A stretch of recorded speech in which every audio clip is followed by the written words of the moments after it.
Boker Tov. Nous avons dans les précédents cours évoqué la notion de malchut, de royauté. D'une part, dans sa représentation dans l'ensemble de la Merkava, nous avons expliqué que la Merkava c'était le char, donc les 4 tzedikim qui sont les Avot, Akdoshim, donc les pères, Avraham, Yitzhak et Yaakov, et le 4e qui est David, donc la royauté, qui est ressemblant au précédent dans la mesure où il y a une notion de bitoul, d'annulation, puisque cette Merkava est symbolique de tzadikim qui sont totalement annulés à Dieu, avec malgré tout une connotation tout à fait différente, parce que la malchut, donc la royauté, est représentative de toutes les autres sphirotes, car Avraham, Yitzhak et Yaakov sont la Merkava, mais il y a encore d'autres sphirotes au-delà de celle-ci, qui sont celles représentées par Moshe, Aaron et Yosef.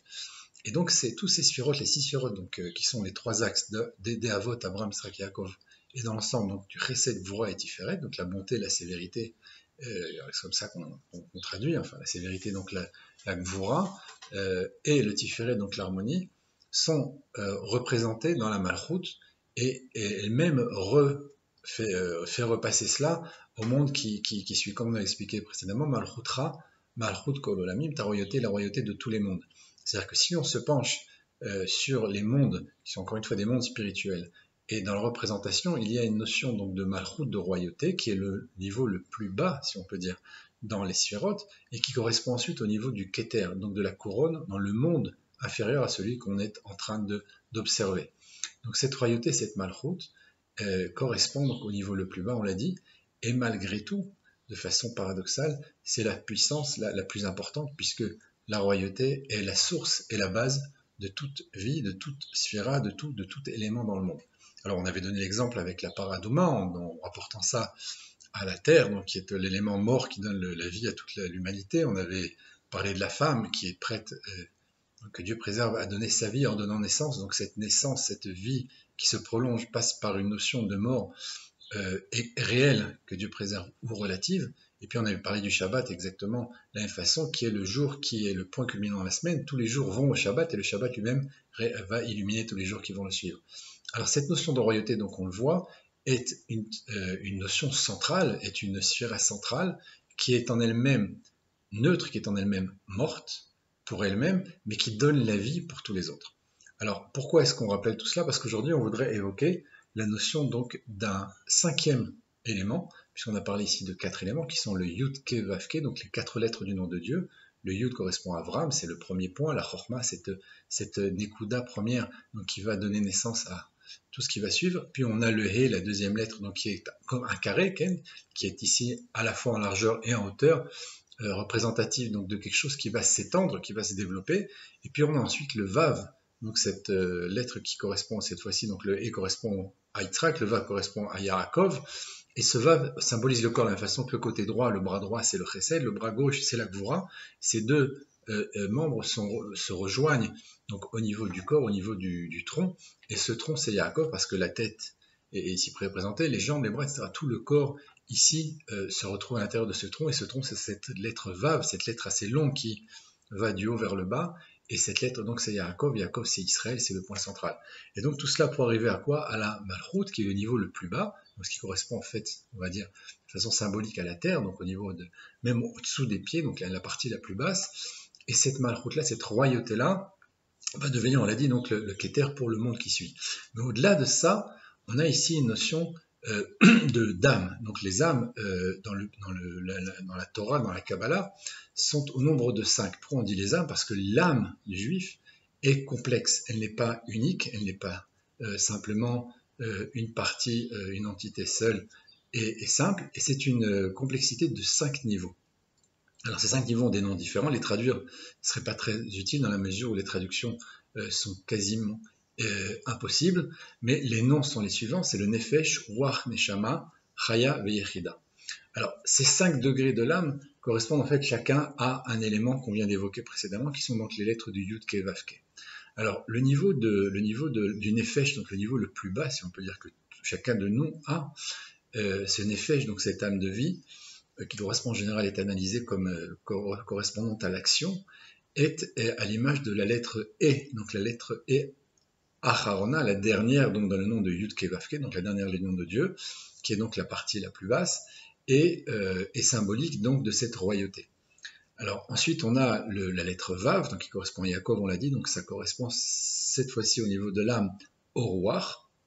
Alors en général, c'est analysé comme la notion de sentiment, c'est pour ça que cette symbolique du Vav correspond à Chesed, Gvura, Tiferet, Netzach, Od et Yesod, qui sont donc les 6 attributs donc des sentiments chez l'homme. Et ensuite, on a la lettre E, donc qui est encore au-delà, qui est au-dessus encore des 2 premières lettres, qui est donc le premier E du nom de Yud Ke Vav Ke. Et cette lettre E-là correspond à la Neshama. Donc là, c'est analysé comme en parallèle à Yitzhak. Puis vient la première lettre, donc qui est le Yud, qui est cette fois-ci le niveau donc de Chaya et Yechida en général, c'est comme ça qu'on l'explique. Mais là, on va essayer de détailler parce que c'est là l'objet donc de ce cours. La Chaya et Yechida donc, sont le 4e et 5e niveau qui se trouvent donc apparentés au Yud, donc cette Nekuda, ce point-là qui est le commencement de tout, puisque toute lettre en fait correspond à un Yud et puis ensuite il se développe, que ce soit le Lamed, le Vav, le Kouf, toutes les lettres, n'importe laquelle dans l'alphabet hébraïque, commence avec un Yud et puis ensuite il y a un développement, ensuite on rallonge, on étend. Mais le Yud est la lettre de base donc de toutes les lettres. Donc ce Yud-là, cette Rochma, c'est Avraham qui est le premier juif, qui est le commencement de tout. Et ce Yud donc correspond ici à la Chaya et Yechida, donc les 4e et 5e parties. Mais c'est là qu'on voudrait donc essayer de mettre un petit peu la loupe et essayer de comprendre un peu ce qui se passe. Il y a dans le nom Yud Ke Vav Ke, donc 4 lettres, on l'a dit, et on voit qu'ici il y a 5 niveaux de l'âme.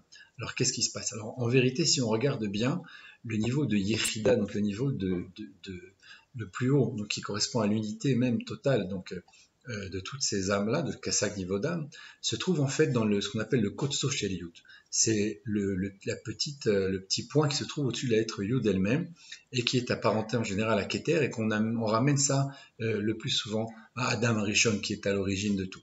Alors ce Kotso Shel Yud, cette Nekuda-là, ce point-là, ce serait en fait le Keter, ce serait en fait la couronne. Donc on voit ici donc le rapport avec la Malchut, avec le niveau le plus bas, puisque comme on l'explique dans la Kabbalah, il y a un mot connu qui est Na'ut Trilatan Besofan, la fin est reliée au début, donc dans le cycle de vie, dans toute l'histoire, etc., que ce soit dans les âmes, que ce soit dans n'importe quel sujet, la fin est nécessairement reliée au début parce qu'il y a une notion de higoul, une notion de cercle, donc la fin et le début sont de façon indéterminée assez flou, et donc quand on arrive au début, on arrive à la fin, et ainsi de suite. Donc la fin d'un mois, eh bien c'est la lune qui disparaît, et puis le lendemain, juste alors qu'on ne voit plus la lune, subitement on voit un tout petit rayon de lune qui réapparaît, donc de façon comme ça, de façon continue dans n'importe quel domaine, la fin est reliée au début de façon très très très très forte. C'est d'ailleurs le cas dans quelques jours lorsque on arrive à Tisha B'Av, qui est le point culminant de la période dure des 3 semaines.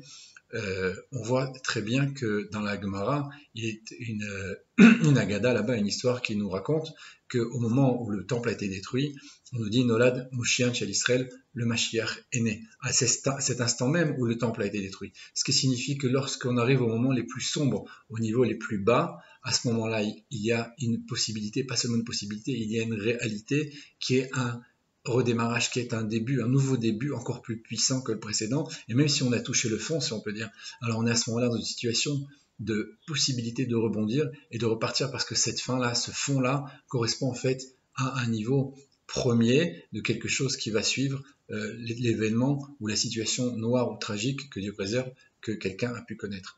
Alors donc pour reprendre notre sujet, cette notion de Yechida, donc ce Kosio Shel Yud, ce pont au-dessus du Yud, se rattache à la lettre He, la dernière lettre He, qui est la Malchut, la royauté, puisque le Keter, donc la couronne, bien entendu, a un rapport avec la Malchut, la royauté. Alors pourquoi on explique tout ça et pourquoi on en parle maintenant, et donc en parallèle à l'histoire qu'on vient d'évoquer, la petite Agada qu'on vient d'évoquer sur Tisha B'Av, eh bien tout simplement parce que cette notion de Yechida, ce 5e niveau dans l'âme, c'est en fait le Mashiach lui-même. Pourquoi? Parce qu'il est appelé Yechida Klalit. Il est le niveau unique, le niveau suprême qui correspond à toutes les âmes du peuple juif. Nous avons chacun de nous un niveau de Yechida. Nous avons tous cette force-là suprême qui est le dépassement de soi. La Yechida correspond à ce qu'on appelle en hébreu le Messirut Nefesh, le don de soi. Et ce qui est intéressant, c'est que dans le terme en hébreu, on emploie le mot Messirut Nefesh. Pourquoi Nefesh? Eh bien Nefesh, c'est le niveau le plus bas. Et qu'est-ce qu'on atteint avec ce don de ce niveau, donc si bas qu'est le Nefesh, parce qu'on dit Nefesh, Ruach, Neshama, Chaya, Yechida, Nefesh est le premier niveau, si je suis prêt à donner mon Nefesh, alors je peux arriver à ce moment-là au niveau de Yechida, au niveau le plus élevé, qui transcende donc les 4 premiers niveaux, donc le Yud Ke Vav Ke, et on arrive à un 5e niveau qui lui n'habite pas à l'intérieur du corps. Alors ce niveau de Yechida, on l'a expliqué maintenant, ça correspond au Mashiach, la Yechida Klalit, la Yechida générale. C'est le Mashiach parce qu'il symbolise toutes les âmes du peuple juif. Mais chacun de nous a ça à l'intérieur de lui. Donc si chacun de nous est prêt et arrive à se mettre en mode Yechida, si on peut dire, et arrive à vivre une vie de Messirut Nefesh, à penser constamment à l'autre, à chercher le moyen d'amener justement cette Yechida dans une situation de constance et de dévoilement, c'est-à-dire d'être constamment en situation de don à l'autre, de don donc au prochain, à sa famille, à ses amis, à des gens même plus éloignés. Cette situation de don constant et de donner notre temps, notre vie, notre énergie, notre argent, sans regarder à la dépense, sans regarder à la quantité ou au temps, alors on arrive à ce moment-là dans une situation de Messirut Nefesh, de don de soi, et non nécessairement Messirut Nefesh, don de soi dans le sens de la mort, mais de vivre en Messirut Nefesh, de vivre constamment chaque instant dans cette situation, dans cet état de don permanent à l'autre et dans un état plus large pour le peuple juif tout entier, on pourra arriver à dévoiler en chacun de nous la Yechida chez Benefesh, donc le niveau de Yechida qui est le plus haut chez Benefesh, qui se trouve donc dans le Nefesh qui est la partie la plus basse, et on va faire se rejoindre les 4 niveaux en leur attachant au niveau le plus haut qui est le 5e. Alors donc le Mashiach, lui, c'est la Yechida Klalit, c'est le niveau unique qui correspond à tout le peuple juif. Pourquoi? Parce que comme c'est connu, on l'a expliqué maintenant, la fin est reliée au début, de la façon qu'Adam Arishon, le premier homme, avait en lui obligatoirement toutes les âmes, toutes les vies qui ont existé et qui existent encore de nos jours depuis la création du monde jusqu'à cet instant, le Mashiach, lui, a à l'intérieur de lui-même cette force qui correspond à toute l'humanité et à toutes les âmes qui existent. Pourquoi? Parce qu'il est à l'inverse, si on peut dire Adam Acharon, le dernier homme, si on peut s'exprimer comme cela, le dernier homme qui va dévoiler donc Dieu dans le monde et qui va délivrer le peuple juif de son exil et l'humanité tout entière. Alors, de la même façon qu'Adam Arishon, le premier homme, englobait en lui toutes les âmes, le Mashiach a lui aussi cette force-là et a lui aussi en lui-même cette notion de généralité, de Yechida Klalit. Alors, en quoi c'est intéressant? C'est parce que cette Yechida, c'est un 5e niveau. C'est le 5e élément, le 5e homme. C'est quelque chose qui n'existe pas dans la nature puisque tout va d'après le Yud Ke Vav Ke, ces 4 lettres. On le voit pertinemment dans nos fêtes juives, on le voit dans le monde, on le voit dans le temps, il y a 4 saisons dans l'année, il y a 4 fils autour de la table donc du Seder de Pessah avec 4 verres de vin, il y a 4 espèces donc à la fête de Sukkot, et ces 4 lettres-là, donc qui sont Avraham, Yitzhak, Yaakov, David, eh bien il y a un juif qui est au-delà de tous ces 4 tzadikim-là, qui s'appelle le Mashiach, et qui englobe à la fois tous ces hommes-là, tous ces tzadikim-là, et qui les dépasse, si on peut dire aussi. Pourquoi? Parce que la Torah nous enseigne que le Mashiach va enseigner la Torah, va apprendre, va donner des enseignements, va délivrer des enseignements également au Havot, donc à Avraham, Yitzhak et Yaakov, et aussi à Moshe Rabbeinu, celui qui nous a donné la Torah. Pourquoi? Parce que sa vision à lui est une vision beaucoup plus profonde, beaucoup plus pointue, si on peut dire, que celle qu'ont pu avoir tous ces tzadikim. Pourquoi? Parce que justement sa vision à lui, c'est une vision qui correspond à un homme qui est en total dévouement, en total don de soi, pour toute l'humanité, ce qui représente une force incroyable. Puisque lui est en situation de mort, si on peut dire, constante, pas dans son sens réel, dans son sens simple, la façon qu'on avait parlé donc de la terre, qui est un élément mort, etc. Donc tous ces exemples qu'on a donnés précédemment dans le cours de la semaine dernière et ce qu'on vient d'évoquer au début de ce cours-là, cette notion de mort constante, virtuelle, si on peut dire, puisque c'est vivre en Messirut Nefesh, c'est vivre en don de soi constamment, c'est être capable à chaque instant de donner et d'être prêt à donner sans compter en quantité et en qualité à tout le monde. Pourquoi? Pour justement arriver à cet avènement du Mashiach. C'est-à-dire que la volonté forgée chez le Mashiach est une volonté de don constant, c'est-à-dire qu'il n'y a plus de volonté propre. De la même façon que la Merkava, donc le char, correspond à une notion de bitul, d'annulation totale, ça existe donc chez les Havot et chez David, mais chez le Mashiach c'est encore plus vrai. Pourquoi? Parce que lui est sur la fin des temps le correspondant de ces 4 hommes-là, mais à un niveau encore plus profond, un niveau encore plus lointain, également dans le temps, mais aussi dans l'âme. Donc puisqu'il est Yechida, puisqu'il est l'unité, donc il va dévoiler ça à tous les niveaux. Alors on va donner des exemples. Tout ce qui correspond à la Géoula, tout ce qui correspond à la délivrance, eh bien c'est le 5e niveau. Reprenons les exemples qu'on a évoqués précédemment. Nous parlons autour de la table du Seder de Pessah de 4 vers. Or, il est une coutume ancienne qui existe depuis la Gemara qui correspond à verser un 5e vers. Et en réalité, sur les dernières générations, ce qu'on appelle les Acharonim, les derniers décisionnaires, ont changé cette notion de 5e vers en vers de Eliyahu Hanavi. Alors, il est aussi le 5e, il y a aussi donc un vers supplémentaire au-delà de ces 4 vers, mais la dénomination, l'appellation de ce vers n'est plus le 5e vers, le Kos Hachamishi, comme on dit en hébreu, le 5e vers, mais le Kos chez Eliyahu Hanavi, le vers d'Eliyahu Hanavi. Ce vers d'Eliyahu Hanavi symbolise la proximité avec la délivrance. Et c'est ce que le Rabbi explique dans les Sichot. Il nous dit cette notion de Kos Hamishi, de 5e vers qui s'est transformé en Kos d'Eliyahu Hanavi, dans le vers d'Eliyahu Hanavi, correspond en fait à un changement dans le temps. Ce qui existait au niveau de la Gemara et des Rishonim, donc des premiers décisionnaires, est devenu chez les Acharonim, donc chez les derniers, une notion de 5e vers qui est en fait le vers d'Eliyahu Hanavi. Et c'est ça le chidouche, c'est ça la nouveauté. Donc le 5e niveau, c'est Eliyahu Hanavi qui est, bien entendu, celui qui est Mevaser la Géoula, celui qui annonce la délivrance par le Mashiach. Prenons un autre exemple. Dans la fête de Sukkot, nous avons 4 espèces. Ces 4 espèces sont connues, il nous est interdit d'en rajouter, il est interdit d'en retirer. Malgré tout, il y a aussi ici une notion de 5. Nous allons comprendre comment. Ce que nous fêtons pendant Sukkot, donc c'est les quatre éléments qui sont ensemble, qui sont à la fois le tzaddik, le rachat, etc. Donc il y a ici un higou, il y a ici un rassemblement ici des 4 niveaux qu'il y a dans le peuple juif, un petit peu comme autour de la table donc du Seder de Pessah. Nous avons un élément qui est l'élément de la saule, qui est la feuille de harava. Cette harava, cette saule, n'a ni goût ni odeur. Elle est complètement annulée, elle est complètement invisible, presque si on peut dire, par rapport à d'autres espèces qui ont une odeur, un goût, ou les deux à la fois. Alors pourquoi? Parce qu'en fait ça correspond à la malchoute, à la royauté. De la même façon que la royauté est cette terre qui donne la vie et qui est morte, ce Shabbat, etc. Cette même notion revient dans la harava, c'est-à-dire qu'elle est ici un élément totalement neutre, totalement effacé, mais elle est indispensable. S'il nous manque les 2 haravot dans le lulav, ce qu'on appelle les herbes minimes, les 4 espèces, eh bien on ne peut pas faire la bracha. Même si on n'en a qu'un seul, on doit en avoir 2, il est impossible donc de bénir ce lulav. Alors, cet élément fondamental qu'est la malchoute, donc qui est la saule, donc cette feuille de harava qui est sans goût, sans odeur, qui est complètement morte, si on peut dire encore une fois, d'après cette même notion, eh bien elle se retrouve à un 5e niveau, à quel moment? Au moment d'Hoshana Rabbah.